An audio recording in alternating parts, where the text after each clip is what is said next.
दृशेन ते तेजस्वी सुजनोऽहमेव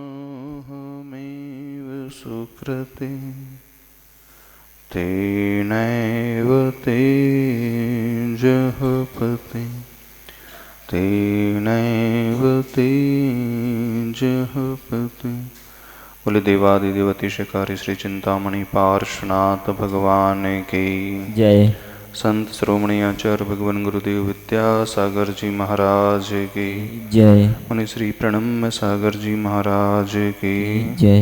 मेरे बोलिए आचार्य परम पुंगा श्री सुधा सागर जी महाराज की। बोलिए परम पूज्य मुनि श्री वीर सागर जी महाराज की जय। समस्त मुनि संघ की जय। महाराज श्री ममता जैन सहारनपुर से चरणों में बारंबार नमोस्तु करते हुए उनकी शंका है, महाराज जी आज्ञा विचय धर्म ध्यान को ध्यान के माध्यम से कैसे किया जाता है, कृपया मार्गदर्शन करें। आगम में 4 प्रकार के ध्यानों का वर्णन आता है। उसमें आदि के 2 ध्यान जो होते हैं वो संसार के हेतु माने जाते हैं। आर्त ध्यान और रौद्र ध्यान, इससे व्यक्ति का संसार बढ़ता है, अर्थात चारों ही गतियों में वो दुख को सहन करते हुए भटकता रहता है और अनादिकाल से यही करता हुआ आया है। 2 ध्यान होते हैं बाद के, जो धर्म ध्यान और शुक्ल ध्यान कहे जाते हैं, वो मोक्ष के हेतु माने जाते हैं। यदि तत्वार सूत्र पढ़ा हो 9वें अध्याय में सूत्र आता है परे मोक्ष हेतु। परे का अर्थ है बाद के जो 2 ध्यान, धर्म ध्यान और शुक्ल ध्यान, और इसी से फलितार्थ निकलता है आद्य संसार हेतु, यानी आदि के जो ध्यान 2 हैं वो संसार के हेतु हैं। अब जो 2 अंत के ध्यान हैं, धर्म ध्यान शुक्ल ध्यान। शुक्ल ध्यान तो मुनि महाराज को ही होता है, जब वे श्रेणी में चढ़ते हैं, वो भी चतुर्थ काल में, अभी पंचम काल में जन्म में किसी मुनिराज को नहीं होता है। उस अंतिम शुक्ल ध्यान को करने के लिए वज्र वृषभ नाराज सहनन की आवश्यकता होती है। लेकिन जहाँ तक धर्म ध्यान की बात है, धर्म ध्यान इस पंचम काल में भी हो सकता है, और वह धर्म ध्यान चतुर्थ गुण स्थान से लेकर 5वें, 6वें, 7वें, 8वें, 9वें, 10वें तक भी हो सकता है। यानी एक श्रावक जो अव्रती है, गृहस्थ है, जिसने अभी कोई संयम नहीं ग्रहण किया है, एक देश त्याग भी नहीं किया है, वह भी सच्ची श्रद्धावान वाला श्रावक भी इस धर्म ध्यान को कर सकता है। और इस धर्म ध्यान के पुनः 4 भेद होते हैं। आज्ञा विचय धर्म ध्यान, अपाय विचय धर्म ध्यान, विपाक विचय धर्म ध्यान और संस्थान विचय धर्म ध्यान। तो आज्ञा विचय धर्म ध्यान क्या कहलाता है? बहुत सारे ऐसे पदार्थ हैं जो सूक्ष्म हैं, हमें इन आंखों से नहीं दिखते हैं, उसका श्रद्धान जिनेन्द्र प्रभु की आज्ञा मान करके करना। परोक्ष विषय हैं, स्वर्ग हैं, नरक हैं, वे हमें नजर नहीं आते हैं। आगम के माध्यम से उसका श्रद्धान करना आज्ञा विचय धर्म ध्यान है। 6 प्रकार के द्रव्य होते हैं, जीव, द्रव्य, अजीव, धर्म, अधर्म, आकाश और काल। 4 अरूपी द्रव्य हैं, वे हमारे ज्ञान का विषय नहीं बन सकते हैं। आगम के माध्यम से जान करके उनका श्रद्धान करना, उनका चिंतन करना। 7 प्रकार के तत्व होते हैं, जीव, अजीव, आश्रव, बंध, संवर, निजरा, मोक्ष। इन 7 तत्वों का चिंतन करना, यह सब आज्ञा विचय धर्म ध्यान में आता है। जीव हैं 2 प्रकार के हैं, संसारी और मुक्त। चारों गतियों के जीवों का चिंतन करना, यह सब आज्ञा विचय धर्म ध्यान में आता है। तो यहाँ पर ध्यान के माध्यम से हम आज्ञा विषय धर्म ध्यान भी कर सकते हैं, कोई बाधा नहीं, बहुत अच्छे से किया जा सकता है। लेकिन उस ध्यान को करने के लिए थोड़ा सा ज्ञान होना बहुत आवश्यक है। नहीं, जिसे ज्ञान ही नहीं होगा, पता ही नहीं होगा, तो वो किसका ध्यान करेगा। उसी आज्ञा विषय धर्म ध्यान में अरिहंत प्रभु का चिंतन करना, वह भी आज्ञा विषय धर्म ध्यान में आता है। सिद्ध भगवान जो हमारी आंखों के विषय नहीं है, अरूपी हैं, निराकार हैं, सिद्धालय में विराजमान है, हम कैसे धारणा बनाएं, कैसे सोचें। जब हम नमो सिद्धाणम कहते हैं, सिद्ध प्रभु के 8 गुण होते हैं, वैसे अनंत गुण होते हैं। वे निराकार होते हैं, रूप रस गंध वर्ण से रहित होते हैं। उनकी आत्मा में असंख्यात प्रदेश होते हैं। वे असंख्यात प्रदेश वाली आत्मा अंतिम मनुष्य शरीर से कुछ कम आकार को धारण किए हुए सिद्धालय में 3 लोक की अग्रभाग पर उस अर्धचंद्राकार सिद्ध शिला में वे विराजमान हैं। 3 वात वलय से टच करके उनके आत्मा के प्रदाय सबसे अंतिम वात वलय के ऊपर आधारित हैं और उनको धर्म द्रव्य, अधर्म द्रव्य, आकाश द्रव्य, काल द्रव्य आदि सहायक होते हैं। इन सब का चिंतन जो है किस आधार पर किया जा रहा है? जिनेंद्र भगवान की आज्ञा को मान करके किया जा रहा है। तो नमो सिद्धाणम, इस पद में जब सिद्ध भगवान का चिंतन किया जाता है तो वह भी आज्ञा विषय धर्म ध्यान कहलाता है। ऐसे ही अरिहंत भगवान का चिंतन, अरिहंत प्रभु 46 मूल गुणधारी होते हैं, यह भी इसमें आ जाता है आज्ञा विषय धर्म ध्यान में। क्योंकि वर्तमान में हमें अरिहंत परमेष्ठी नजर नहीं आते। हम कैसे धारणा बनाते हैं? जो शास्त्रों में लिखा हुआ है। तो शास्त्रों में लिखा हुआ है, ये सब आज्ञा विषय धर्म ध्यान में है। तो इतने दिनों से जो हम ध्यान कर रहे हैं, जब हम अरिहंत सिद्धादि परमेष्ठी का ध्यान करते हैं, अब जब गुणों का ध्यान किया जाएगा तो गुण तो अंतरंग वस्तु होते हैं। गुण हमारी आंखों के विषय नहीं बनते हैं, फिर भी हम चिंतन कर रहे हैं अरिहंत भगवान के, सिद्ध भगवान के अथवा आचार्य उपाध्याय साधु परमेष्ठी के गुणों का चिंतन। यह भी आज्ञा विषय धर्म में ही, धर्म ध्यान में ही आता है। तो आज आज्ञा विषय धर्म ध्यान का ही चलो चिंतन करते हैं। किसका चिंतन करें उसमें? आप बताओ, जो आपको पता है उसका चिंतन कर लें। 7 तत्वों का चिंतन करते हैं। जिन 7 तत्व के श्रद्धान से ही सम्यक दर्शन प्रकट होता है। देव गुरु शास्त्र की श्रद्धा तो करना ही है, लेकिन देव गुरु शास्त्र की श्रद्धा के साथ साथ 7 तत्वों का ज्ञान और उसकी श्रद्धा होना बहुत आवश्यक है। उसके बिना सम्यक दर्शन हो ही नहीं सकता। तो वो 7 तत्व क्या कहलाते हैं? जीव, अजीव, आश्रव, बंध, संवर, निर्जरा और मोक्ष। तो जीव कौन होते हैं? जानते हो? जीव दिखाई देता है। जीव अर्थात आत्मा दिखती नहीं है, जो दिख रहे हैं हमें वो कौन है? जो दिखाई दे रहा है हमें वो क्या है? जीव है कि अजीव है?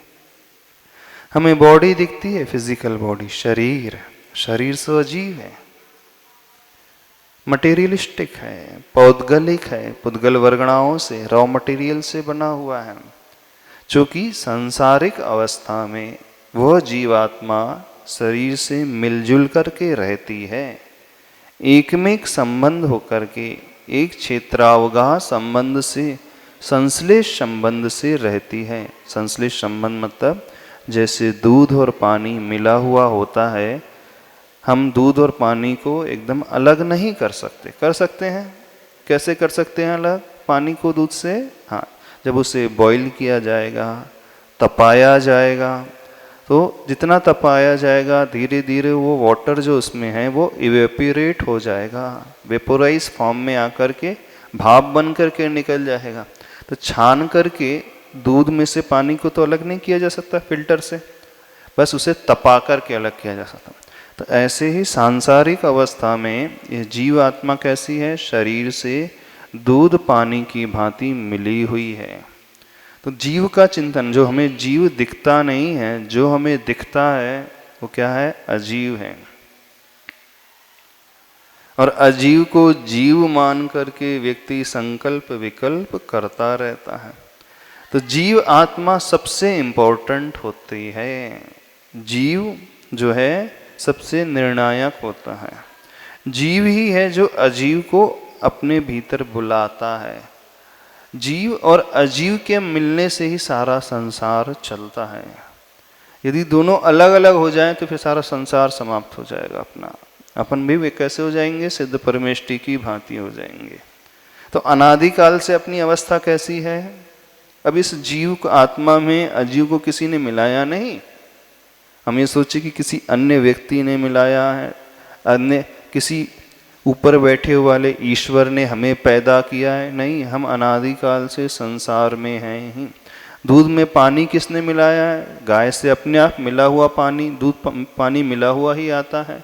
अथवा माइन में से जो सोना निकलता है, रॉ गोल्ड निकलता है, सोने का पाषाण निकलता है, उसमें बहुत सारी इम्प्योरिटीज होती हैं। उसमें किसने मिलाया? किसी ने नहीं मिलाया।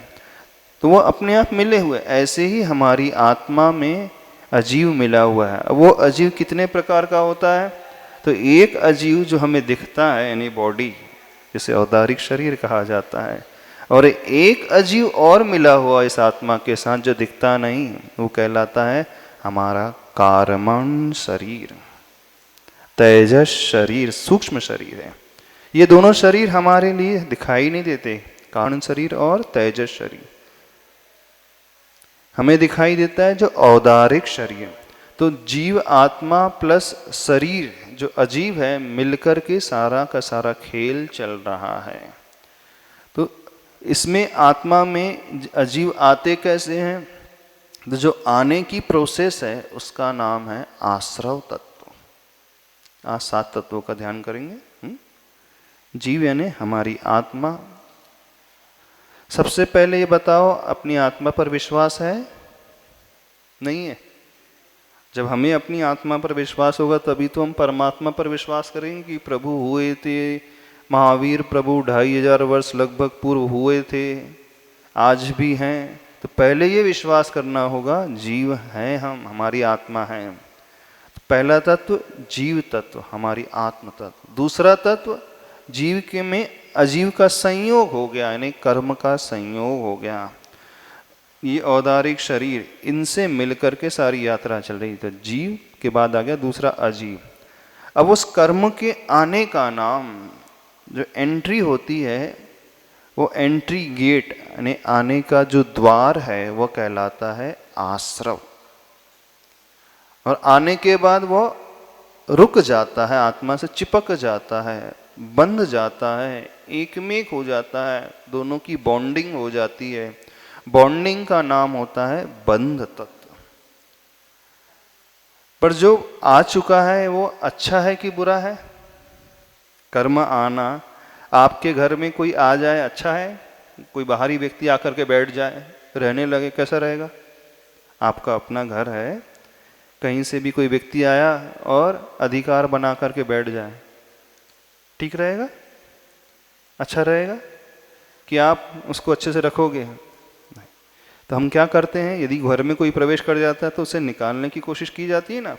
तो जो उससे बाहर करने की कोशिश हो जाती है वो कहलाता है निर्जरा। यानी उस व्यक्ति को, अन्य व्यक्ति जो हमारे घर में जबरदस्ती घुस जाते हैं, उनको हम बाहर करते हैं, वो कहलाता है निर्जरा तत्व।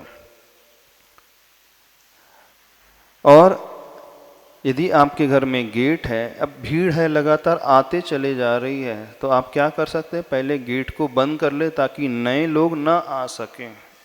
तो नए लोगों का प्रवेश रोक देना वह कहलाता है संवर। और जो भरे हुए हैं उनको अलग कर देना, निकाल देना, वह कहलाता है निर्जरा। तो जीव तत्व, अजीव तत्व, आश्रव तत्व, बंध तत्व, फिर संवर यानी रोकना, निर्जरा यानी उनको बाहर कर देना। और मोक्ष क्या कहलाता है? जब समस्त जो बाहरी लोग थे, घर में घुसे हुए थे, वे बाहर हो जाते हैं पूर्ण रूप से, आपका घर खाली हो जाता है पूरा, तो क्या हो गई, उस शत्रु से मुक्ति मिल गई। जो अननेसेसरी अधिकार बना करके बैठ गए थे आपके घर में, अब आपको उनसे मुक्ति प्राप्ति हो गई। तो मुक्ति प्राप्ति का नाम ही मोक्ष तत्व। Very simple. 7 तत्व बहुत आसान है ना? हाँ, समझना तो बहुत आसान है, लेकिन जैसे वे बाहर के शत्रु हैं, घर में अधिकार जमा करके बैठ जाते हैं, ऐसे ही हमारी आत्मा में भी कुछ अंतरंग के शत्रु होते हैं। उनका आना हमेशा नॉन स्टॉप चालू रहता है, यानी आश्रव हमेशा बना रहता है। और न केवल वे आते हैं, बल्कि कर्म न केवल एंट्री करते हैं, बल्कि चिपक करके रह जाते हैं हमारी आत्मा के साथ। तो आश्रव के साथ ही बंध तत्व भी जुड़ा हुआ होता है। अब एक ऐसी भी प्रोसेस होती है जो इस कर्म रूपी शत्रु को निकालने के लिए कारगर साबित होती है। उस प्रोसेस को यदि अपनाया जाए तो वे शत्रु, कर्म रूपी शत्रु बाहर होते जाएंगे। तो वो कहलाएगा संवर तत्व। तो संवर कैसे होता है?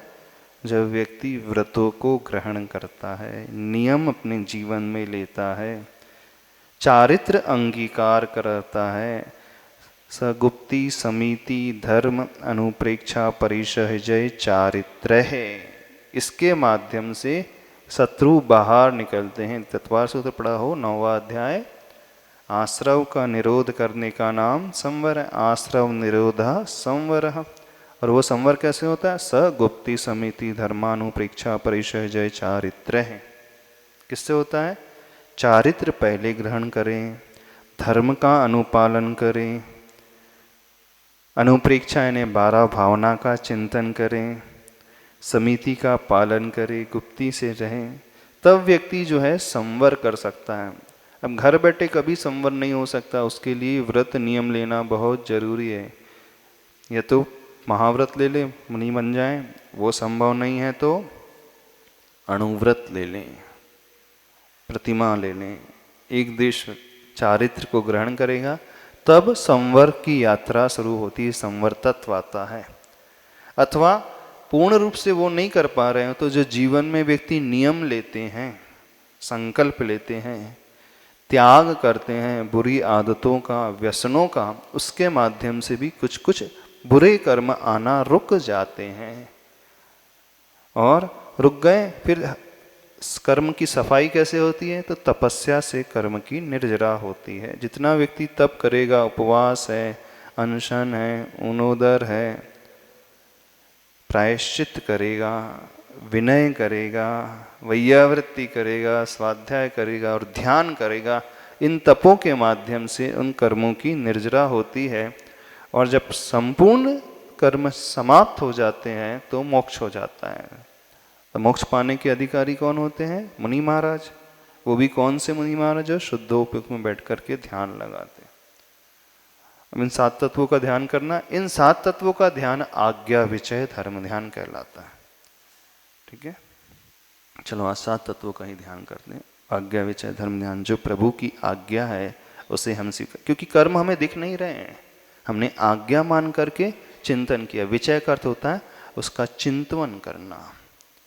आज्ञा विचय 2 शब्द मिलकर के बने।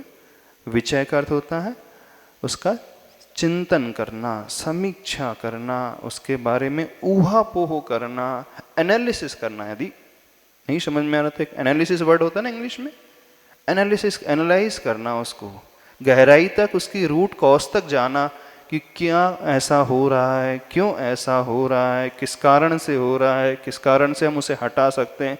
इन सभी बातों का जब चिंतन किया जाता है, भावना भाई जाती है, तो वो आज्ञा विचय धर्म ध्यान कहलाता है। तो आज्ञा विचय धर्म ध्यान बहुत प्रकार से हो सकता है।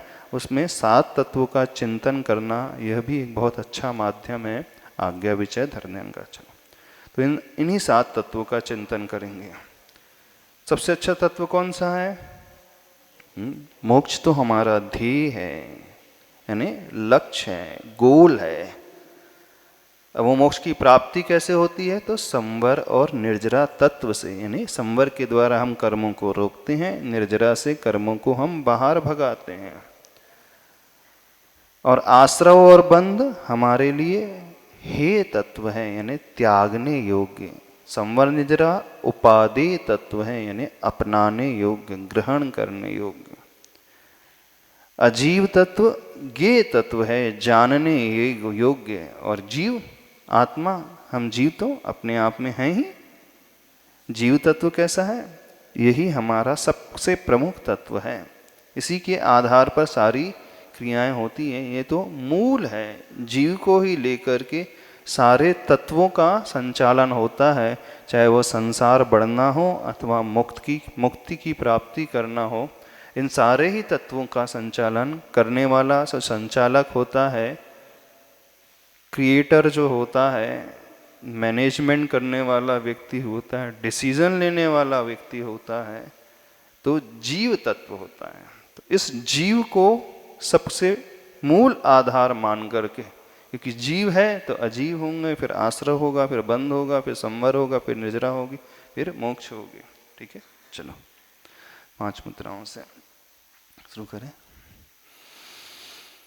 ओम अर्हं नमः, ओम अर्हं नमः, ओम अर्हं नमः, ओम अर्हं नमः, ओम अर्हं नमः, ओम अर्हं नमः, ओम अर्हं नमः, ओम अर्हं नमः, ओम अर्हं नमः, ओम अर्हं नमः, ओम अर्हं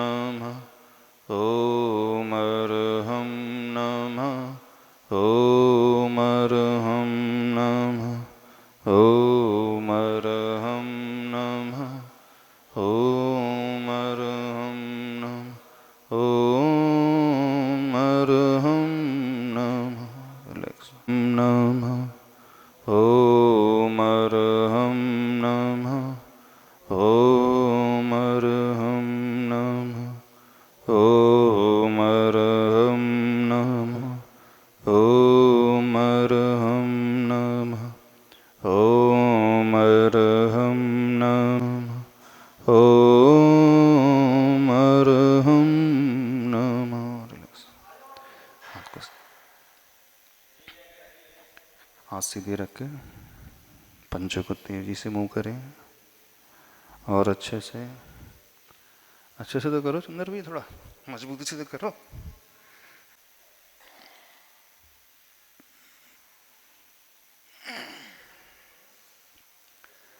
सीधे तो रखो, स्ट्रेट स्ट्रेट, रिलैक्स। 5वीं मुद्रा, नमस्कार मुद्रा। ओम अर्हं नमः, ओम अर्हं नमः, ओम अर्हं नमः, ओम अर्हं नमः, ओम अर्हं नमः, ओम अर्हं नमः, ओम अर्हं नमः। रिलैक्स।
रिलैक्स।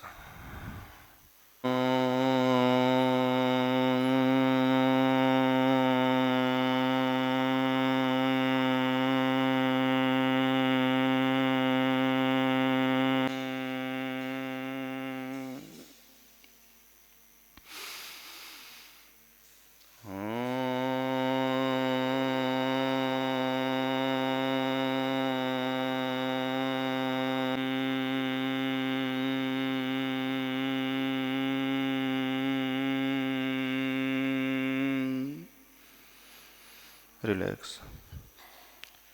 अरिहंत प्रभु के द्वारा कही हुई आज्ञा को मान करके उस आज्ञा विचय धर्म ध्यान को करते हैं। सभी लोग अपने कानों में इंडेक्स फिंगर डाल करके उस ध्वनि को सुनने की कोशिश करें। एक आवाज़ अलग ही प्रकार की गूंजती हुई आप सुने, महसूस करें ये ध्वनि काय की है। जैसे एक मशीन चलती है, उस ध्वनि को अंतरंग में सुनने की कोशिश करें।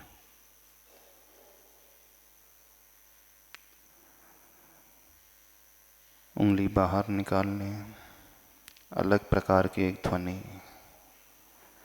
इस बात का परिचायक इस शरीर के भीतर कुछ अवश्य है जो चल रहा है। देखें उस ध्वनि को, उसके कंपन को। आखिर कौन है उस कंपन को कर रहा है? कौन है जो आपको श्वास लेने के लिए प्रेरित कर रहा है? कौन है जो एक स्थान में, एक स्थिर मुद्रा में आपको बैठाने के लिए कह रहा है? आपके शरीर के भीतर रहने वाला वह तत्व, उसे पकड़ें। कौन है जो इन पांचों ही इंद्रियों के माध्यम से झांक करके देखता है, सुनता है, सूंघता है, चखता है? टच की फीलिंग जिसे होती है, स्पर्श की अनुभूति जिसे होती है। कौन है जो इस मन का प्रयोग करता है? कौन है जो बुद्धि के माध्यम से सारे डिसीजंस लेता है? जो इस शरीर को उठाता है, बैठाता है, सुलाता है, खिलाता है, चलाता है, दिखाता है? आखिर वो कौन? सो मैं जीव तत्व। यही जीव तत्व, इसी के माध्यम से सारा संसार मेरा अनादिकाल से चला हुआ आ रहा है। इस औदारिक शरीर के भीतर बैठा हुआ ये जीव तत्व, ये मेरी जीवात्मा, अजीव के संयोग से जीव और अजीव के मिलने से सारी यात्रा चलती आ रही है। मेरी जीवात्मा सूक्ष्म अजीव को अपनी आत्मा में चिपकाता है। वो एक शरीर जो सूक्ष्म शरीर है, जिसे कार्मण शरीर कहा जाता है, 8 कर्मों का पुंज, सभी शरीर का मूल बीज, इस दिखाई देने वाले औदारिक शरीर का मूल महसूस करें अपनी श्वास को, भीतरी आँखों से इस शरीर को देखें, इस शरीर के भीतर होने वाली एक्टिविटी को, उस पाचन तंत्र की एक्टिविटी को, हृदय की धड़कन को, नसों की फड़कन को।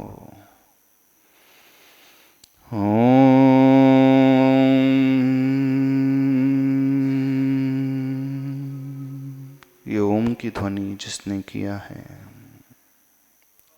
ओम की ध्वनि पैदा करने वाली मेरी आत्मा यही जीव तत्व है। इस संपूर्ण अजीव शरीर में व्याप्त होकर के बैठा हुआ यह आत्म तत्व, जो इन बाहरी आंखों से दिखाई दे रहा है, यह शरीर, औदारिक शरीर, यही अजीव तत्व है। मेरा जीव तत्व अरूपी है, स्पर्श से रहित है, गंध से रहित है, रंग से रहित है, रूप से रहित है और स्वाद से भी रहित है। जो स्पर्श है, रंग है, रूप है, गंध है, वर्ण है, वह इस शरीर के भीतर है, शरीर में है। शरीर का ही रंग है गोरा काला। जो शरीर है वो पुद्गल है, स्पर्श रस गंध वर्ण वाला है। जीव तत्व का कोई रूप नहीं, कोई आकार नहीं, कोई रंग नहीं। जो रूप आकार है वह इस अजीव शरीर का है। इस शरीर को पैदा करने वाला एक सूक्ष्म शरीर इस आत्मा के साथ लगा हुआ है, जो 8 कर्मों का समूह कार्मण शरीर है।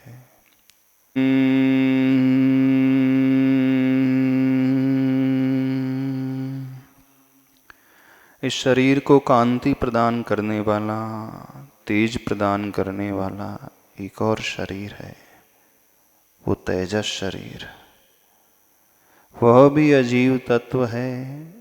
यह दिखने वाला औदारिक शरीर भी अजीव है, और जो सूक्ष्म रूप से आत्मा के साथ दूध पानी की भांति मिला हुआ, एक क्षेत्रावगाह संबंध में रहता हुआ, आज तक मैं इस आश्रव और बंध को न समझकर राग द्वेष के कारण इनको ही करता आया हूँ।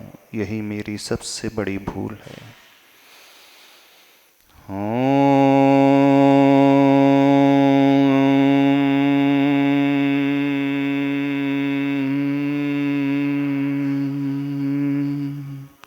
जिस प्रकार शत्रु मेरे घर पर आकर के रुक जाते हैं, मुझे हमेशा दुखी करते हैं, परेशान करते हैं, उसी प्रकार ये कर्म भी, यह बंध तत्व भी मुझे हमेशा दुखी करते हुए आया है।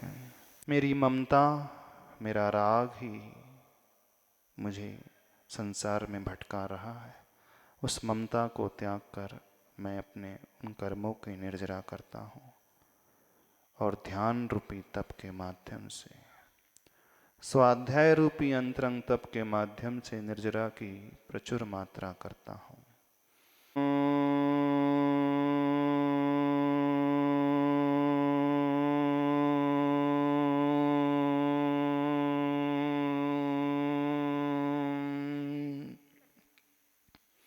ओम अरहं परम शांति।